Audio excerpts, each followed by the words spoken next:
Educated and Broke is a weekly entertainment podcast where we mix hip-hop, headlines, and all things ATL into the success of Black millennials. In the Black culture. There's usually an agency, you know, and it's typically a white agency that gets the big check from Ford, or gets the big check from Toyota, or gets the big check from Disney. Oh, oh, oh,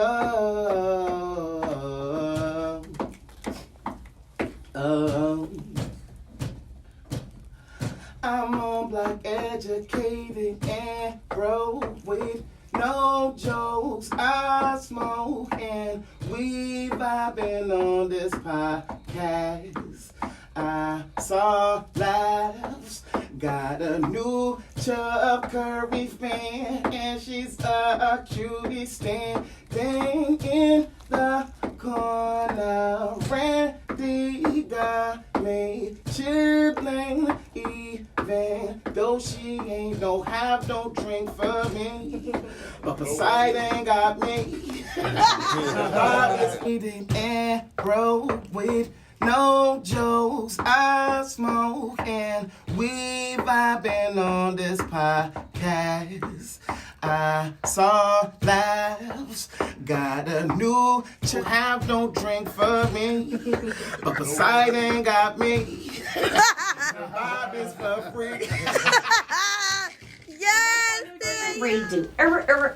Okay, so, Black Educated and Broke Season 5, we did this last week, but then something happened. So, move around, thank you. So, I'm going to actually go ahead and cue. I want you to go ahead, get us a beat going. Get us the knockoff beat. But we're going to have our special guest just go ahead and jump on it. Disrespect. Why my man got to have a knockoff? It's like you're knocking. You're knocking. That's just knockoff. I don't think this is a good flow. You know what I'm saying? Like, just warm me up. You guys already had me talking for 2 hours, and then you guys didn't have any of it. Lord. Yes, you got to get me in. The spirit is not flowing. Like, you got to get the spirit flowing first, Randy. Bad. Let's get the spirit. I could have swore Q supposed to be in that seat. Word. Hey, I thought we agreed that. No, we did not agree anything. You guys had a discussion, and I did not get involved. Randy had that control. Why I can't get my seat back. You can get your seat back once you learn how to run this board. Oh, that's this is only our second time here, so that's okay. It's okay. That's nothing. It is our second I probably know how to do it. And for the record, you telling him to learn how to use the board. Oh. You were sitting there with the damn episode. We only got 6 minutes, right? So maybe y'all need to learn together. So, Ron, I get that you're feeling all big and mighty because it's Black History Month, but I need you to really keep it cute or keep that shit on motherfucking mute. I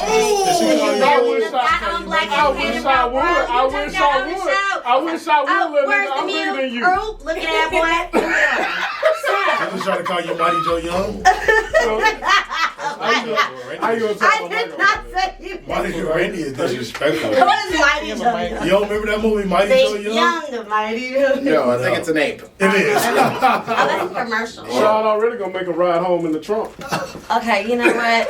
Don't worry about it. We're not worried about Ron. It's fucking Ron. Anyway, seriously. So, check this out, guys. So we tried to do this last week, Let's just keep it funky, Randy. We're just going to tell the people, hey, listen, last week we recorded with Mr. Daniel, Dickey, and we had some technical difficulties. It doesn't happen very often. Man gave us a jingle and everything. But we have him back for the second week, and we going to do what it do. We ain't even going to harp on that. This time it's going to be perfection.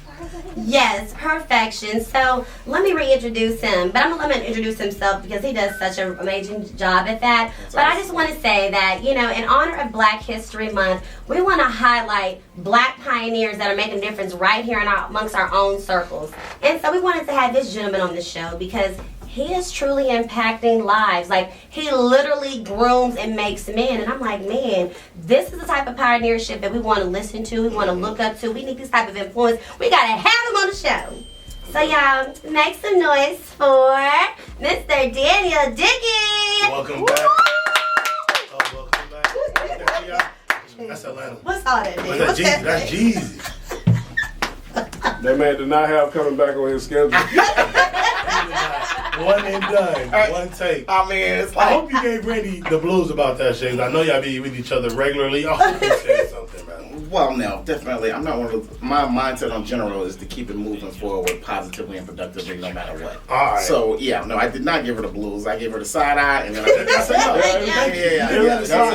It was damn short. Definitely, It was damn short, nigga. What? Right. He dropped some shit, and we really just don't have it. No, but we have 18 minutes worth of it. Well, you told us we only had 6 minutes of the show. Of the show, but I had live video. Shout out to the live. Oh, yeah. That was the whole episode. No, we definitely talked a whole lot. Moving on, this is a new week, okay? We can't stay back there. Okay. So, how are you doing today, Mr. Daniel? I am active and shooting a good percentage. So, what made you come back after we kind of had such a dump? Why did you come back and bless us with your presence again, Mr. Dickey? You begged him? Yeah, exactly. Facts. Hashtag looking at it. Yeah, no, that was That's excellent. In summary, essentially. Yeah, and then I heard Maya was gonna be here, and I didn't know she Chub Curry. Yeah, yes, new fans. Shout out to them. Yeah, you know what I'm saying. So yeah, I didn't know she was gonna come through with the lashes for me. And, come on, set it up. Yeah. I know she was gonna be this lit today. You know what I'm saying? Like, she got her makeup done. Right. You know what I'm saying? Right. You know what I'm saying? It's the baby hair curls in the back for me. It's a little back curl for me. Okay. For those who doesn't know about the Chub Curry reference, so on our unplugged, unedited episode and unseen episode, we kind of talked about that's your nickname, Daniel, Chub Curry. One of them, and that has to do because you really can play some damn basketball. Yeah. I mean, I give niggas buckets definitely, and I don't look like I do, but I'm a killer. And then so the Chub is just to be funny of. Well, I didn't actually. Shout out to my homeboy Brian Short at Hadiaki Bespoke. He actually gave me that nickname because I pull up from very disrespectful locations on anybody's son.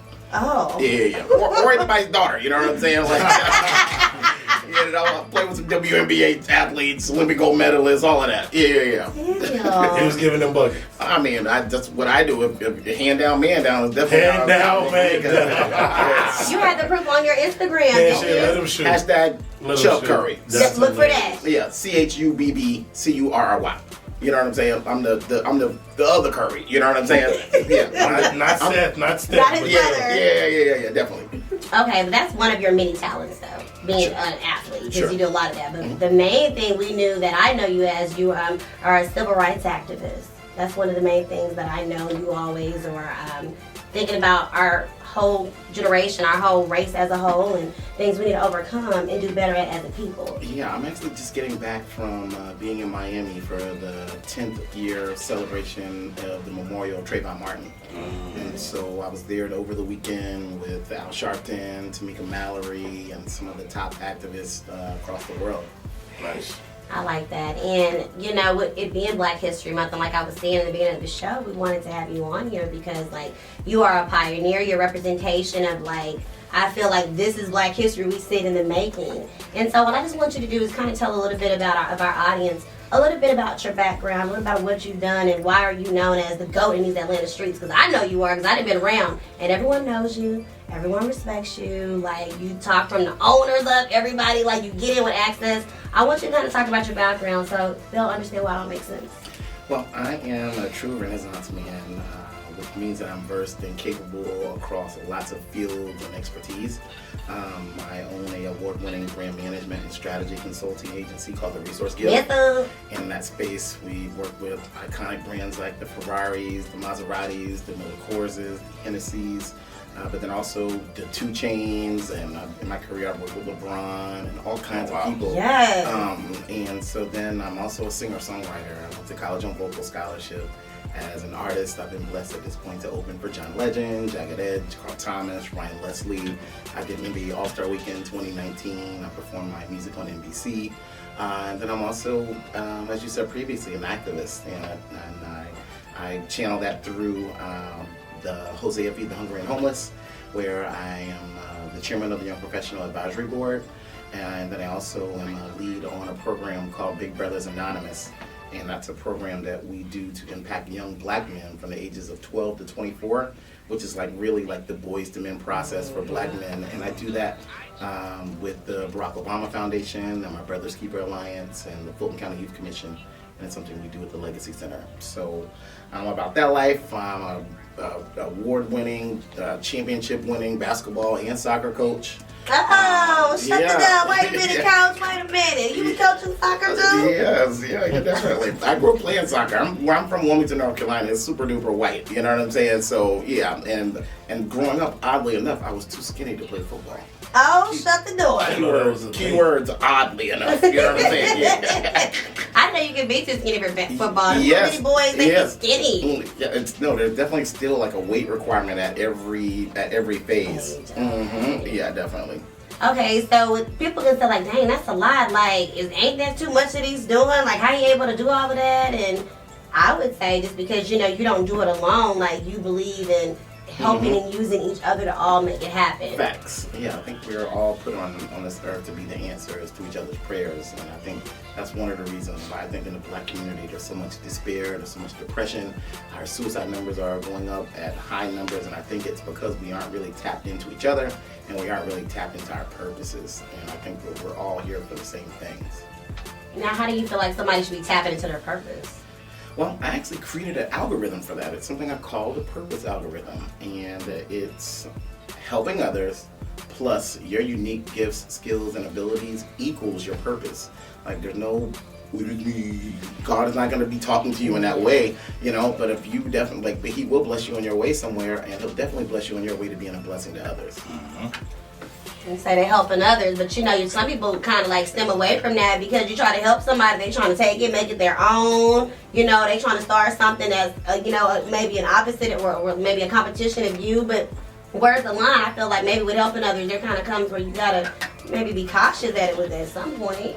Yeah, but I don't think we're even close to that point. I think selfishness keeps us most people from ever even getting close to that point. You know what I'm saying? So no, I don't think we're even close. Okay. All right. Well, now what I'm not gonna do, because on this first interview, I wasn't the only one talking to you, Danny, because I didn't get a regular. These other smojos on this mic, I don't know why they acting shy. They don't want to talk to you or something. We're not necessarily acting shy. We're just waiting for a time where we can jump in. It's like double dutch. I wasn't on the last interview. I was even more so why you should be talking. Anyway, go ahead. What was that, Q? You just told me to shut up not too long ago. Hey, so guys, can we bring the vibration into something more positive? Positive. Yeah, definitely. I mean, you guys can argue on every other episode. Ain't no every other. It's every other. Okay, got it. So, I want to talk to you about this selfish thing. Okay. Because I feel like sometimes you have to be selfish. So, explain that. Yeah, tell me about that. And tell me why, because what I'm going to, after you finish, I'm going to definitely make you feel like that's really what our oppressors have created. It's a part of the psychological warfare that they really did to us. Okay. I just feel like the best way to watch your back is to look out for yourself. I mean, put yourself in a better position because, you can't help broke people if you broke. Well, I mean, I would say, first of all, unless you have eyes in the back of your head, you will never, ever be able to watch your back. So the only way you can really have your back watched is if you have somebody who trusts you that has their back to yours. You know what I'm saying? It's like when you see the military, it's like you go in, it's like, watch my 6. And my 6 is what's behind me. I can't watch that. You know what I'm saying? It's about the teamwork. That's the only way you can ever watch your back. Okay. Mm-hmm. That's a good way to put it. Yeah. Teamwork makes the dream work. Yeah, it does. And that's the only thing that makes a dream work, and that's why people aren't achieving their dreams anymore. Sometimes we get in our own way, and I can assume this is where you're headed. But by all means, go into where you were going. But the mentality of the slave is not even just the enslaved, but us as a whole, is I got to get what I can get because I don't know how long I'm going to have it and if they're going to take it away. So we kind of guard the things that we get and the achievements that we have because we don't want somebody to come in and mess up what we've started, and now both of us has that. Mm-hmm. Yeah, to me, I think our oppressors have done such a good job with the psychological warfare in those aspects because we think that we are in free thought, but these are thoughts that were programmed into us. It's not natural we're the most loving, we're the most giving people that have ever lived.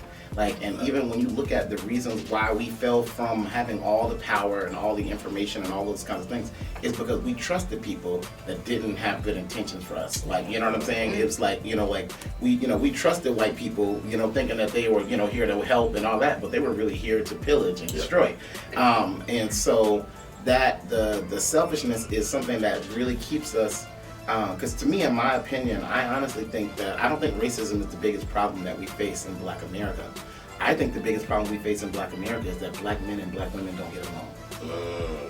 Yeah, it's like, because if we got along, I mean, there was just some recent stuff that came out on CNBC where they talked about the Black earning has gone up, but the Black net worth has gone down. You know what I'm saying? So we're buying a lot of things that don't have real value, but we're spending real money. Anytime we're talking about the word trillion, that's more than million and that's more than billion, and that's what we're spending in America, and we aren't spending it with our own businesses.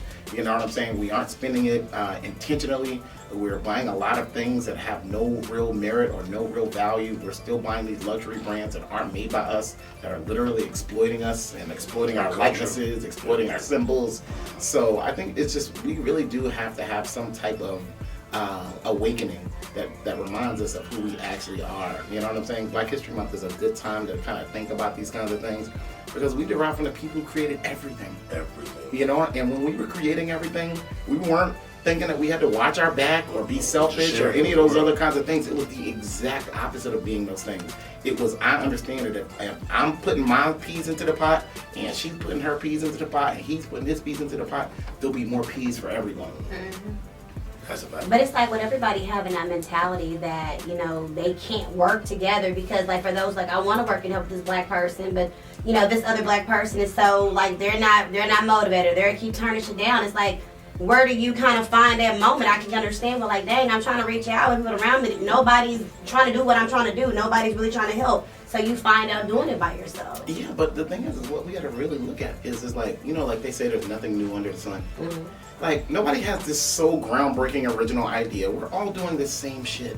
Mm. You know what I'm saying? It's like, and I find with some of the younger generations, there's such a high level of perceived originality. Yes. Like you really think this is your own fresh, exclusive idea? Like, hello, somebody did this 30 years ago. Yeah. You know what I'm saying? Like, nothing that you guys are doing is new, and so somebody did this before you, and so that person can help you do it better. You know what I'm saying? So it's just, I think any mindset that's divisive comes from the devil, and they come from our oppressors. You know what I'm saying? And who so are the devils? Yeah. So.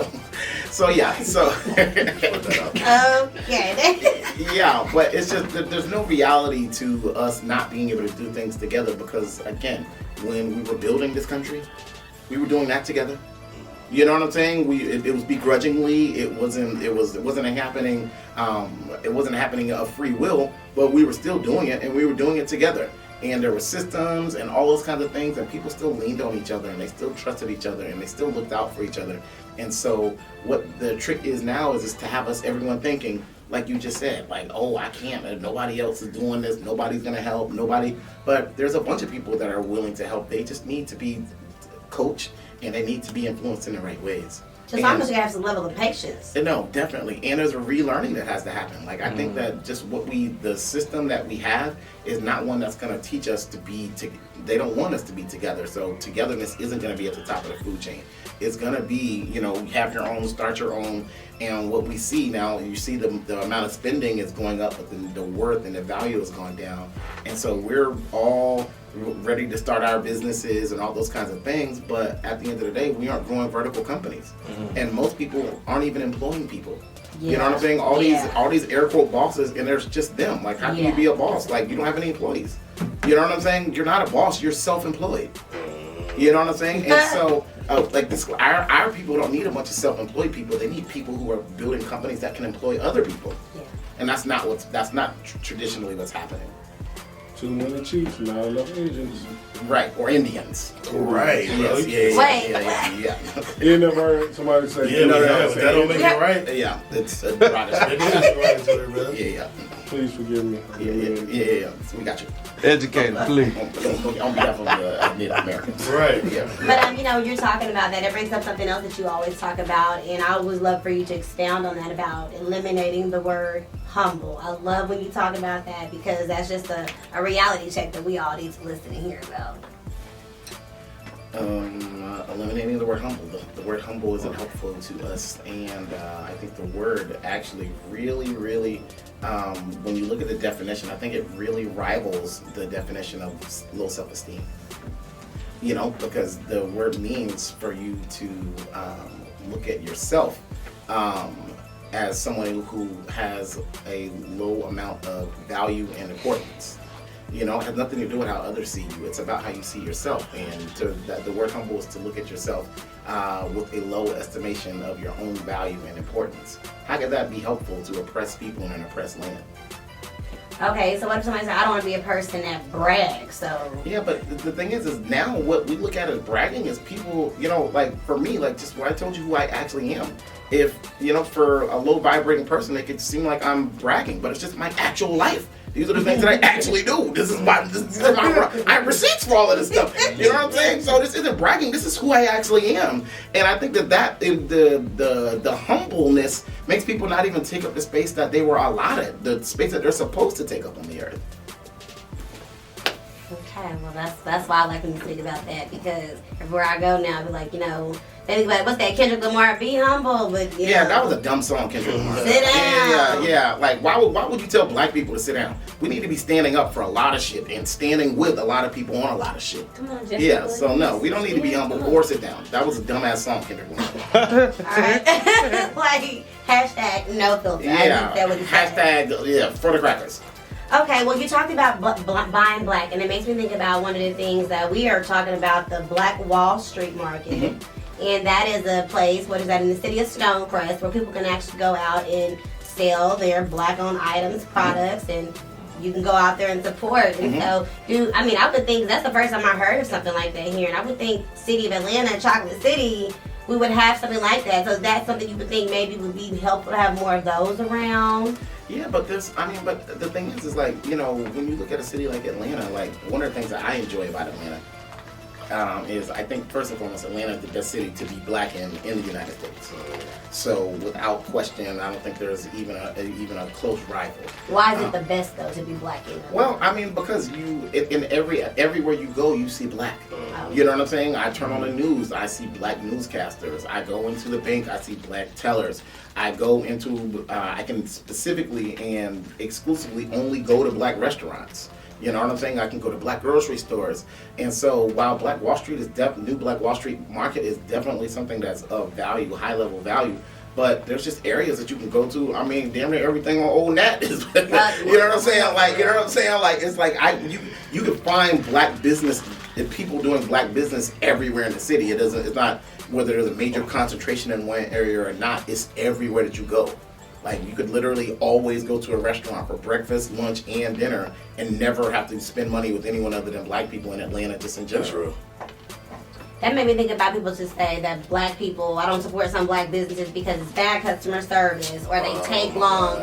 Like, for people that say that, everybody has a different opinion on that. When somebody, what do you say to people that, well, I don't support the black business because they got bad customer service and they always late and what do you say to them? Well, I mean, it's the energy you bring it in. I think it's the energy that we bring in, but I also think that we really have eroded some of the fibers of our existence and from some of the fibers of our being, because we really have gotten to a point where we look at being a servant and serving others as this demeaning place to be. But all the greatest leaders were servants.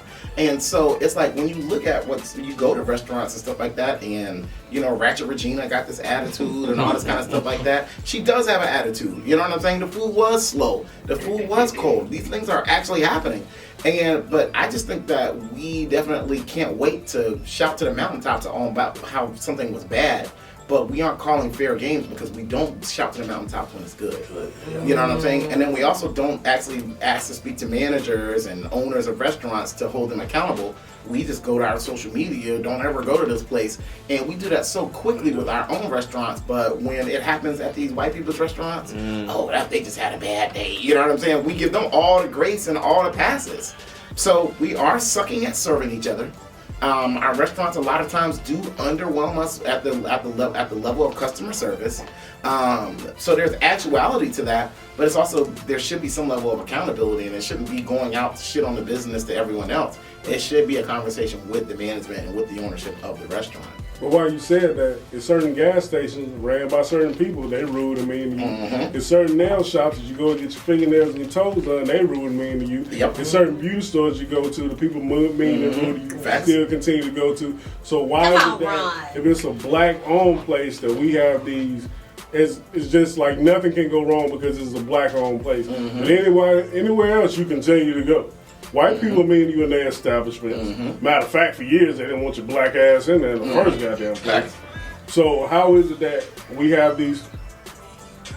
Cute. I'm so sorry. Wait a minute. Oh, Q. I got these Welcome to the headphones podcast. Yeah. Headphones, I couldn't hear nothing. Ladies and gentlemen, we're welcoming Q back. Thank you. Yes, he's back. After a nice flight. Right. Go ahead, Chris. Right. I Yes. returned. Right. Go ahead, Chris. Yeah. Shameless plug to Chris Brown. Oh, yeah. Sorry, Ron. I know he distracted you, Ron. Go ahead. I know Ron was in the zone. Ron was going. It's gone now. Only Q. So focused. The one time Ron Focus had on the show. something to say. Damn. But these other people can be rude to me and you continue to fucking go. We need to kill these. Chinese hair supply. Yeah, we need to kill these high expectations. I mean, of course you want to go somewhere and get something good. You want good service, you want good food and all that. But shit go wrong. Let's just accept it. Whether you black, white, whatever, shit go wrong. But when you continue, I mean, it's people on beauty stores on the fucking news that they done cut somebody out or fighting some shit done started because somebody said the wrong shit. Them actually be dogging y'all out. Let's just be honest. They be on y'all ass and y'all still sit there and get talked about.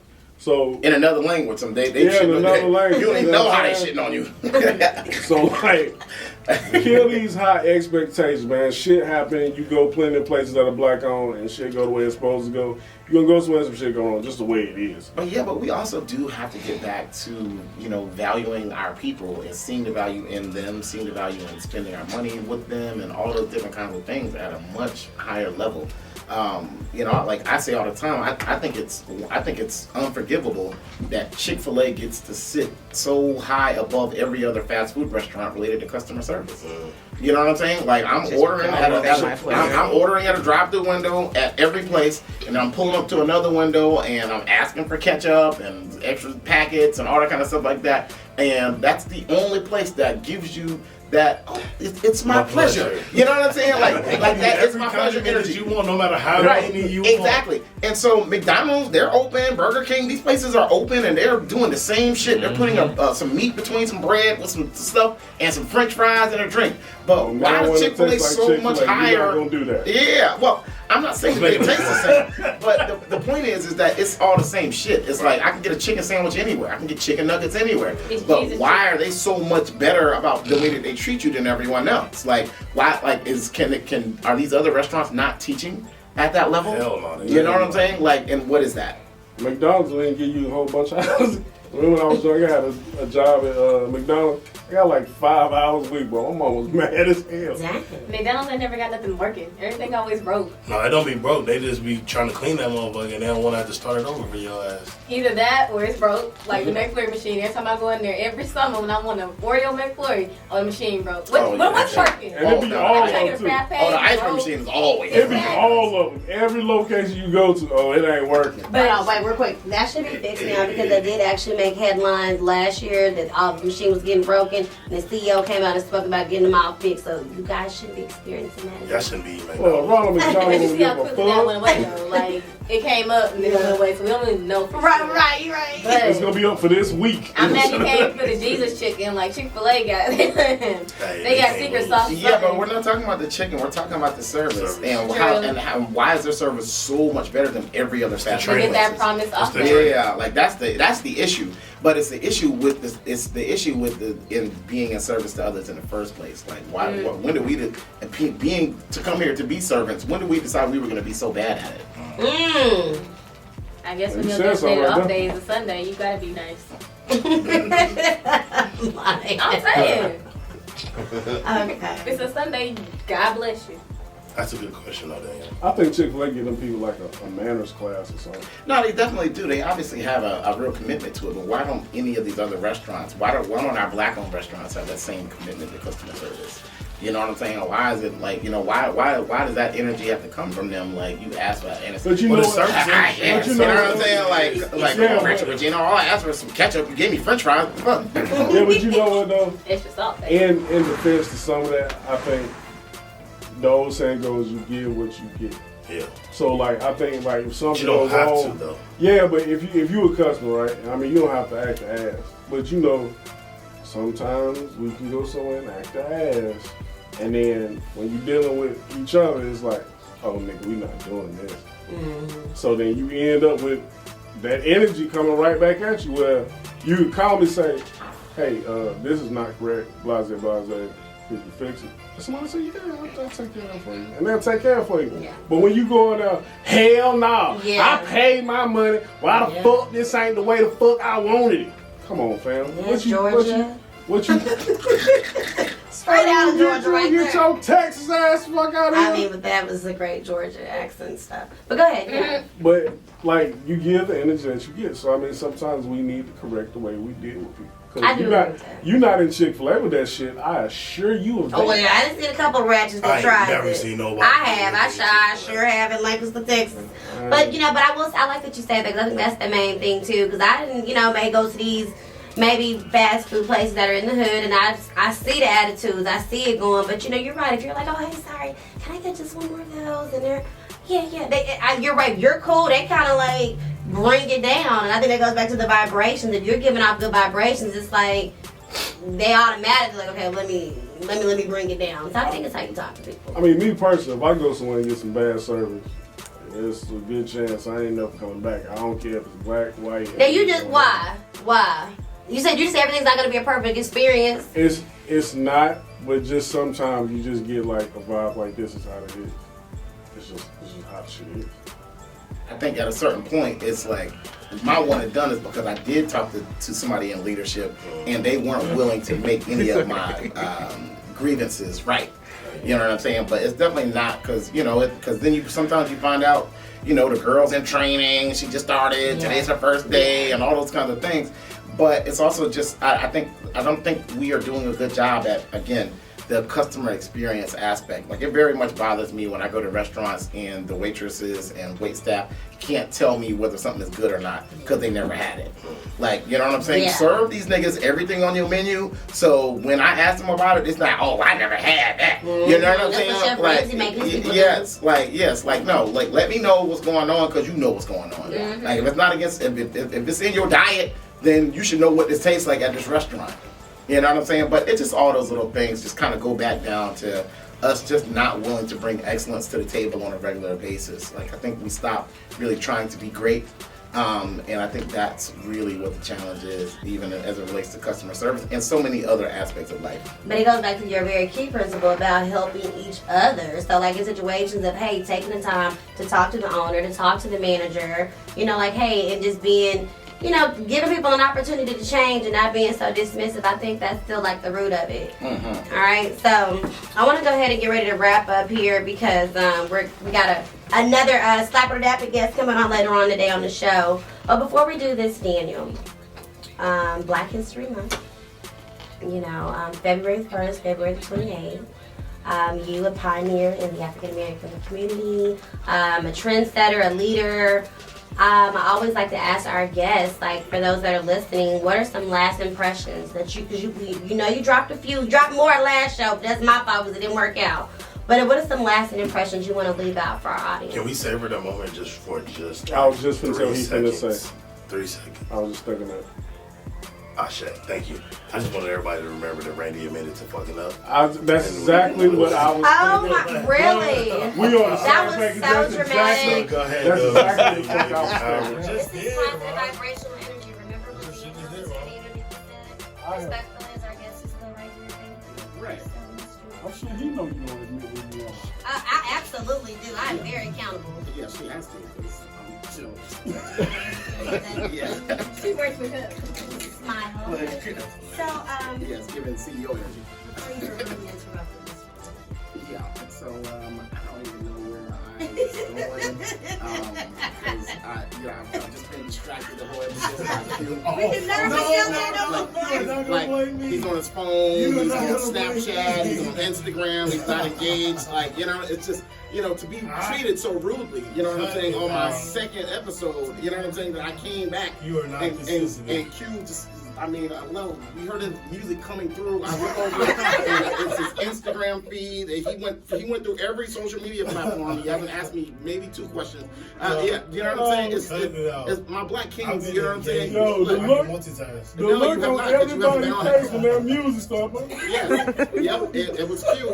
He's How dare you disrespect Chuck Curry? Exactly. You know what I'm saying? Excuse me, sir. Maya, how long did it take you to come sit up? You know what I'm saying? Look. Okay, first of all, I can have a chair, so thank you very much, Sean. But we got you. I got you a chair, boo. You know what I'm saying? Look, you know what I'm saying? But Q over here, your body's here with me. But your mind is on the other side of town. Like, you know what I'm saying? Hey, you messing me around. You know what I'm saying? You just got the honorable, man. You see how it circles back? You see how it circles back? Oh, my goodness. I appreciate that. Yes. You know what I'm saying? Now we got to get Q. Q, did you have any questions or anything you'd like to ask? No, I've asked them.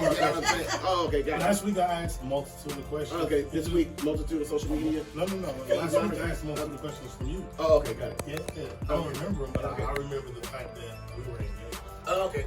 Previously, in the previous episode. Okay, got it. This episode, you know what I'm saying? This was No, I was engaged too. I asked questions. Okay, well, okay, just my observations. Oh, somebody used to tell me perception is reality. Well, yeah. I never bought into that. Well, but I think that's something that you could. I think perception and reality are definitely something. Yeah. Look, I think perceptions and reality are definitely 2 things that they aren't always factual, because I think people's perceptions come from their traumas, people's perceptions come from their life experiences, and so you're going to perceive things. You have a negative outlook on life. Everything you're going to perceive negatively, which is not a reality. Or the vice versa. You know what I'm saying? So, while I was watching you disrespect me on the show, it was not disrespectful. You know what I'm saying? By not paying attention, you know what I'm saying? On social, that kind of thing. I can cruise the social and I can listen to Gage at the same time. Oh, okay. Or then press the finger on your thing where you're supposed to leave it on mute, and then we have music playing through the show. Okay, got it. Yeah, got it. Okay, got it. Hey, Charles, we need that write-up form for you.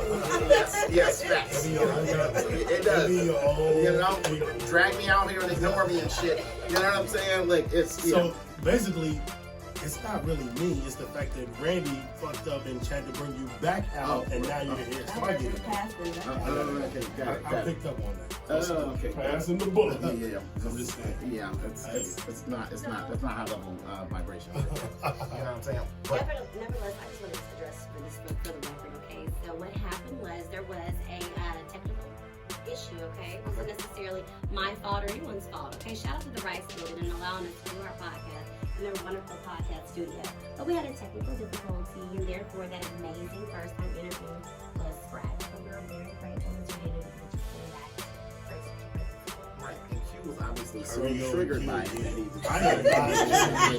I'm not taking this seriously at all. Obviously, no, we can tell. You know what I'm saying? Nothing has been more clear about this episode. You know what I'm saying? Like, nothing. Yes, nothing has been more clear, Q. Yes. It was like I'm watching Q, and it's just okay. There it is. Oh, you keep brushing his teeth. There it is. Yes. Look. Oh, and then Daniel, I think I know where you're going on this. Do you know where I'm going? I can cruise social media and then chime in.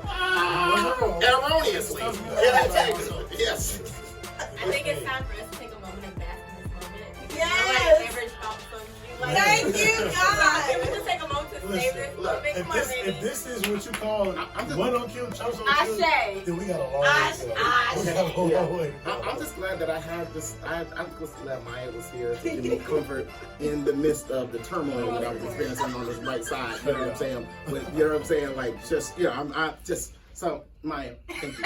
Yeah, the point of this show is just even more amazing. This show right here is truly historic. Because Randy done admitted when she was wrong and somebody got on Q ass. This right here, is that what y'all call that? I'm just so good. It's phenomenal. Thank you, Mr. Daniel. Thank you so much. Thank you, Mr. Daniel. Well, I'm just calling a fair game because somebody's got to do it. You Yes. know what I'm saying? You know, I was just looking so much forward to talking to Q. You know what I'm saying? You obviously wasn't looking forward to talking to me. You know what I'm saying? You know, and so, no cap allowed in a picture boy. That's not your talk. Oh, don't come for shine. No cap allowed on our microphone. He was asking questions. So, Mr. Dickey, how can we follow you and keep up with all your awesomeness? you can follow me on social platforms at Mr.Daniel, MrDaniel, DICKEY, and that's on all social platforms. You can tap into what my agency is up to at Resource Guild or www.theresourceguild.com. Yes, and I strongly encourage you guys to get these tidbits or we have a book of Daniel and all these Danielisms that he's going to be dropping. You guys got to be checking out his YouTube page because he definitely drops a lot of knowledge there. He does the Can We Talk challenge to show off his vocals. There's a lot of awesome stuff on there, so make sure you are plugged in and tapped in with Mr. Daniel Dickey. And thank you for your time. I appreciate you coming back the second time. Oh, yeah. You know what they say? You are second time is time. always the best time, and I didn't agree. Oh, okay. Got it. Mr. Daniel Dickey is welcome here anytime. Meanwhile, Q's still on the phone.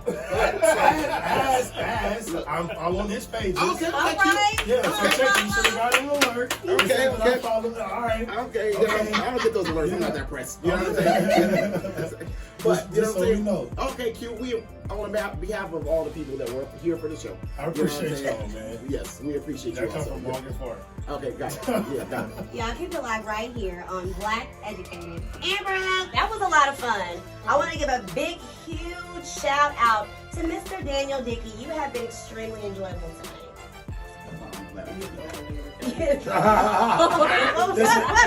Picture boy, this ain't your show. I feel like, what That's a happened? completely different show. He ain't got no goddamn It show. just always goes. They can't help you. Yeah, it's the negativity for me. Oh, It fuels everything, apparently. Well, you know, I appreciate you for coming on today. Shout out to these topics, you know, Nelly, the Lil Fizz, you know, it is what it is. And Business Simmons, guys, again, we'll definitely following up on that story. So make sure you guys are definitely checking us out on our social media.